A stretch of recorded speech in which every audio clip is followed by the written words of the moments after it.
Welcome to the Wikimedia Foundation onboarding experience. This is session 1041.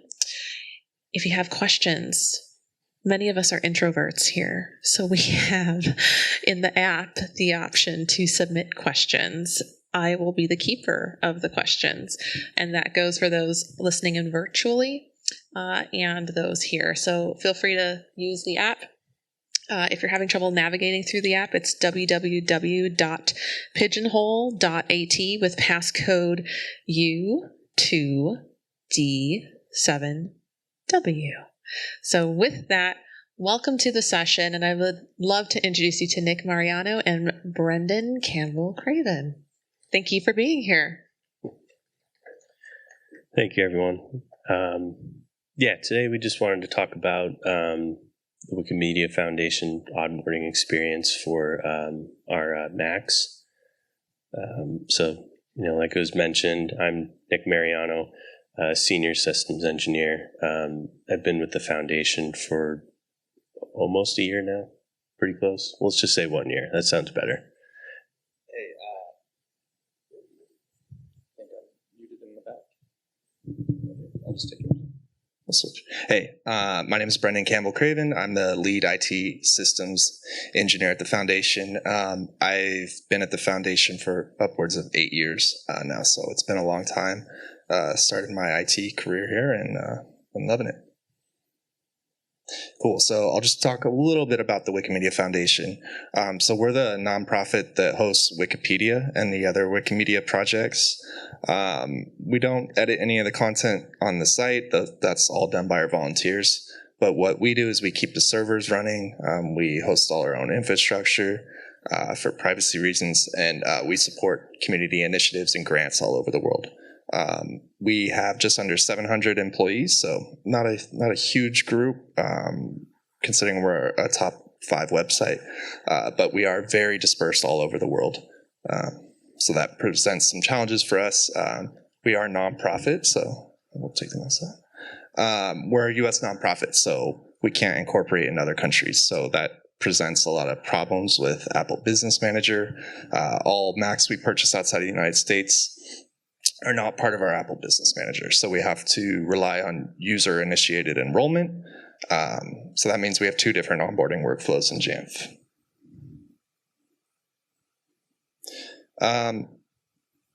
So the problem here is that enrollment can be confusing to the end user if it's user-initiated because they're not sure what's happening and when it's happening and when the process is complete. Unlike Apple Business Manager pre-stage enrollment, you have the setup assistant to guide you through that process, but we don't have that with user-initiated enrollment. For example, a user could be downloading and installing Google Chrome manually while Jamf is attempting to do the same thing. So we don't want the end user to be conflicting with our enrollment policies. So we need a workflow that provides transparency to the end user and lets them know what's going on with their computer, but at the same time prevents them from doing other things while the enrollment process is going on. Yeah, so what is DEP Notify? Essentially, what's happening is that we're letting our end user be informed of what's happening on their computer while it's happening. This makes for a very transparent process. DEP Notify, highly customizable, really simple to set up and maintain, and really easy to deploy. The photo over to the right here is our DEP Notify instance during pre-stage enrollment. So for this, I just wanted to highlight, all the folks that created, maintained, and documented the setup process for DEP Notify. These are all really great links here, so I would highly recommend visiting all of them if you're interested in DEP Notify. I'd also like to credit Desktopper. Really, really simple way to deploy desktop wallpapers that we used for our onboarding experience. So for our presentation today, we're not really going to go over the setup process of DEP Notify. just because, frankly, I think that the folks that in these resources have done an excellent job highlighting that. And you can follow any of those links and really get a good idea on how to set it up and deploy it in your environment. What we do want to talk about today, though, is how we're using DEP Notify in our environment and the different things that we customize so you can really see what it's capable of. So right here is a very crazy slide. There's a lot of stuff going on here, so I will try my best to explain it. Really, the big difference here we highlight between pre-stage enrollment and user-initiated enrollment. So really the big difference between those two as far as DEP Notify is concerned is how DEP Notify is installed. For pre-stage enrollment, we install the package automatically using a pre-stage enrollment package. For user-initiated enrollment, we utilize a smart group, and it looks for any computers within that were enrolled in user-initiated enrollment in the last 24 hours. Once the install is complete, DEP Notify launches, and it kicks off the what we refer to as the master script. Each policy is linked within the master script, and the master script has all of our custom event triggers that are linked to policies. So an example of this, in our master script, we have a trigger, a custom event, install -Chrome. That executes the policy to install Google Chrome, and it sets it as the default browser and the mail client.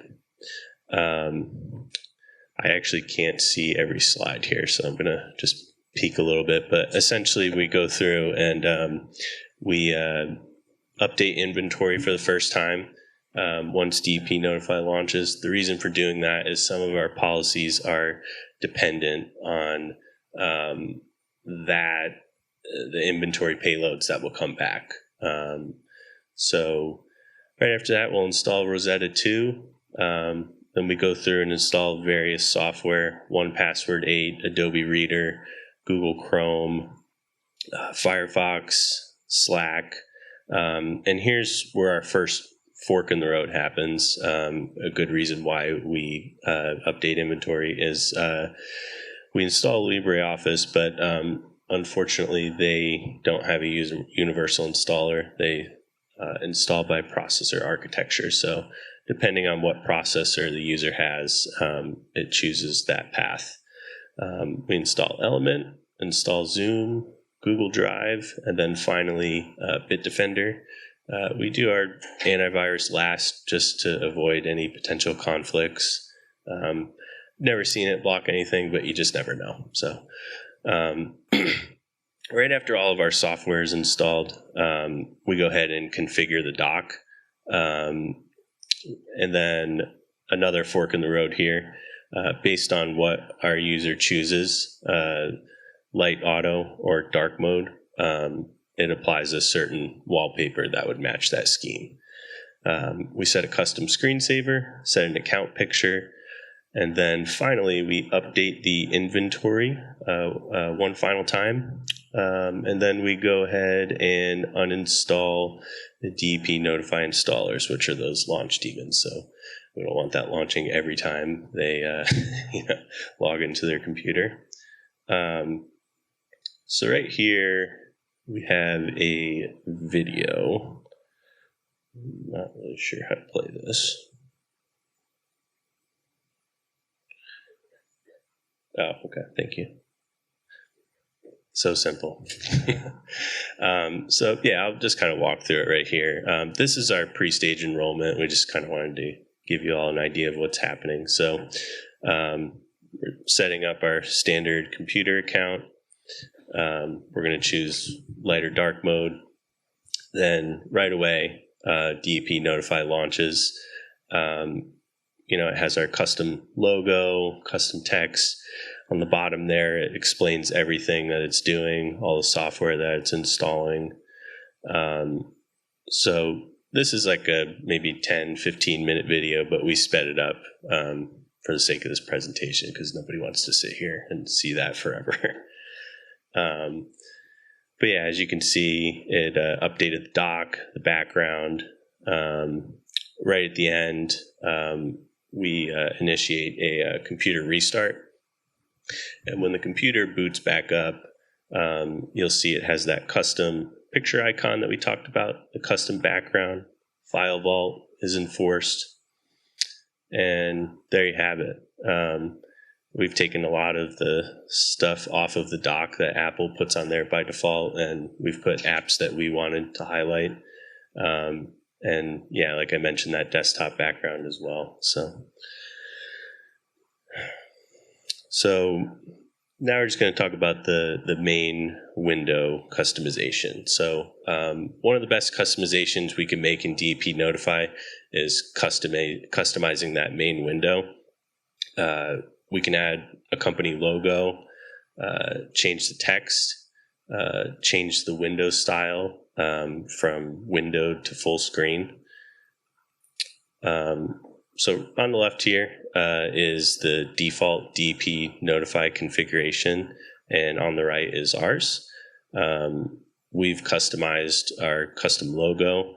We've customized a little bit of that text in the center there. And we've customized the help button in the bottom right there, which is that little question mark.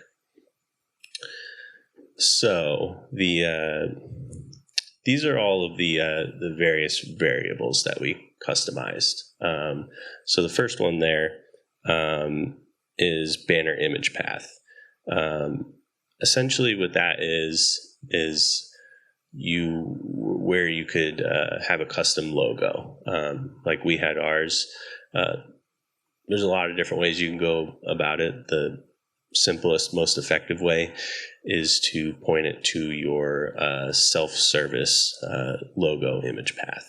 So that's what we did. So when the computer enrolls for the first time, once it has that self-service logo, it kicks off DEP Notify. Next thing that we changed is the org name variable. So very simple. We just changed it to Wikimedia Foundation. So, you would change it to whatever your organization's name is. Banner title, we changed it to add our org name. So we reference a variable within a variable. So in that case, it says, welcome to the Wikimedia Foundation.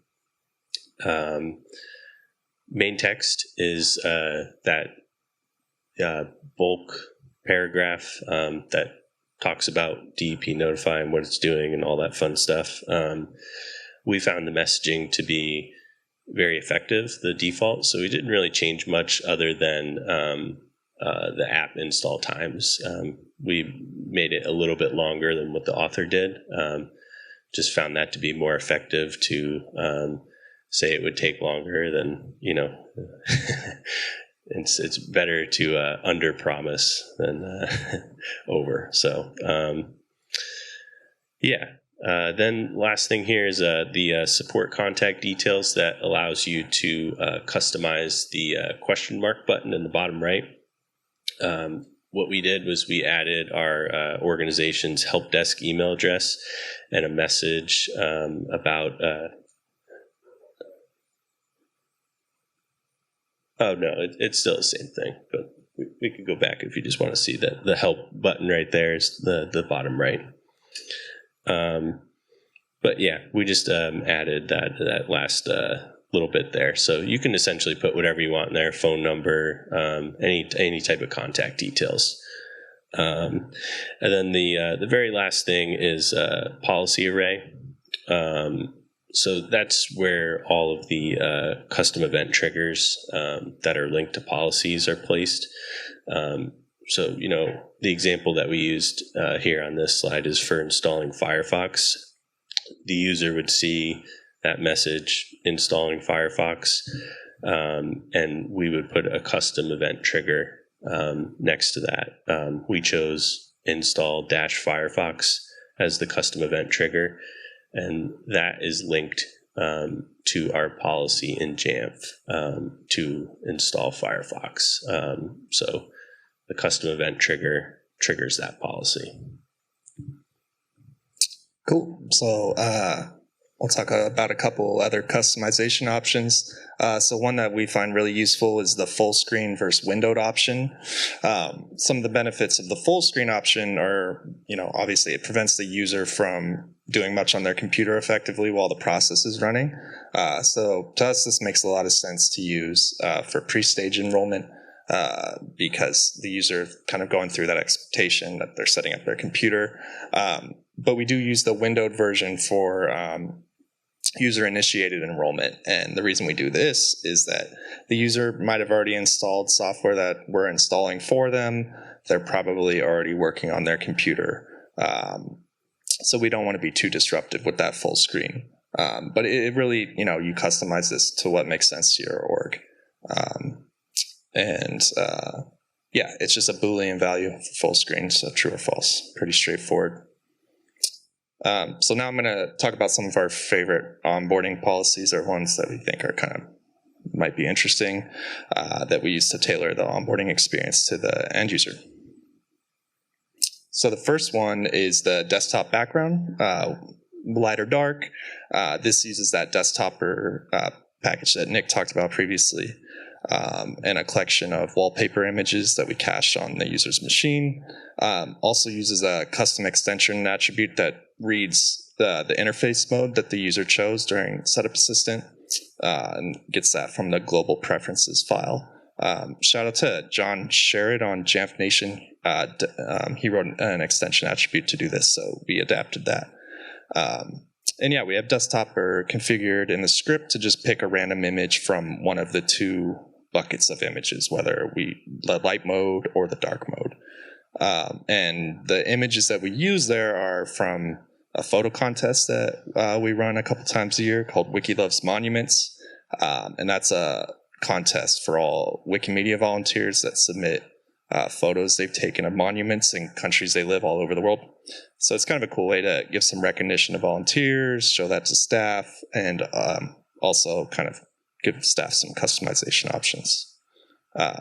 So on the left here, that's an example of a light mode wallpaper, and on the right, a dark mode. So definitely like a nice to have thing, but there's a lot of cool little things you can do with DEP Notify like that.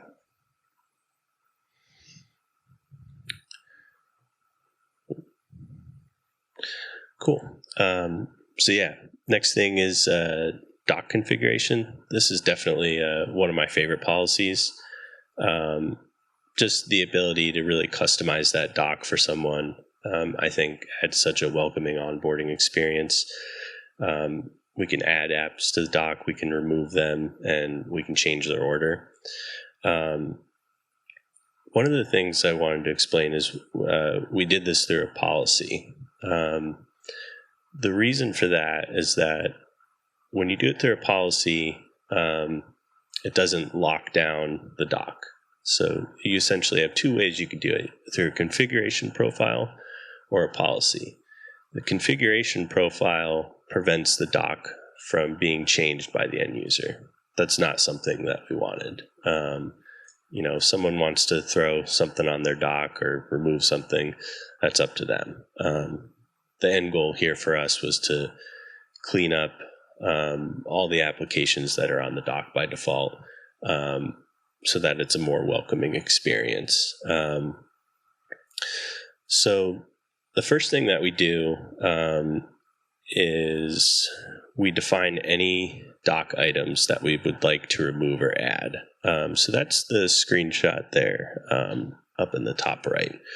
So the example we're using is Safari. So when you go to settings, computer management, and doc items, you can define what those doc items are. The second thing is that you need to set up a new policy for your doc items that you've just defined. From here, we can add the doc item to the policy. and you choose an action, and that's in the bottom right picture there. So the actions that we can choose are add to beginning to doc, add to the beginning of the doc, add to the end of the doc, or remove from the doc. So what we do is we remove all of the Apple apps by default. We take all of them off the dock. Then we add some of our own applications that we've installed from DEP Notify. So self-service, 1Password, Google Chrome, Slack, Element, and LibreOffice. We add them all to the end of the doc. The reason for that is that some of the apps that we don't remove from the doc will just remain on the left right there, and the new ones will all go to the right of there. So an example, one that we don't remove is the System Preferences app. So that would stay over on the left side there. Yeah, so then our last thing here, policy that we really like is, distinguishing that Intel versus Apple Silicon installer. So I showed you all that example earlier of where that first fork in the road was. So most apps today have a universal installer, so this is becoming less and less of a problem, but there's still a few out there that have separate ones. So LibreOffice is one of them. So to get around this, we decided to set up some smart groups. What we did was define the processor architecture in these smart groups. When we set up our policy, we set it to exclude the processor architecture that we don't want to install for. So the Intel policy excludes Apple Silicon computers. The Apple Silicon policy excludes Intel computers. The script right below here that we've highlighted, it's pretty much identical for both policies. Really, just the difference is the link for the installer. So basically what we do for this is we create a directory, a temp directory. We change to that working directory. We download and save the installer to that temp directory. Then we mount the DMG file silently and copy the .app file to the applications folder.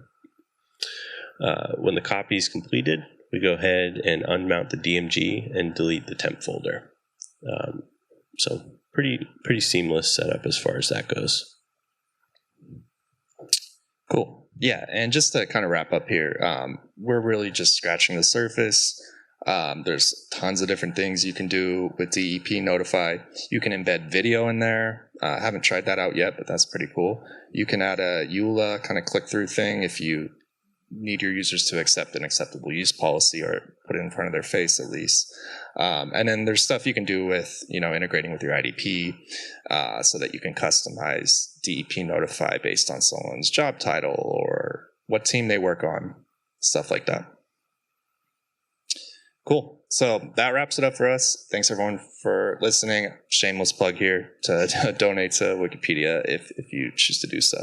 But I think that is it, and we will take questions. Perfect. Thank you so much. Great job. Can we get a round of applause for our speakers today?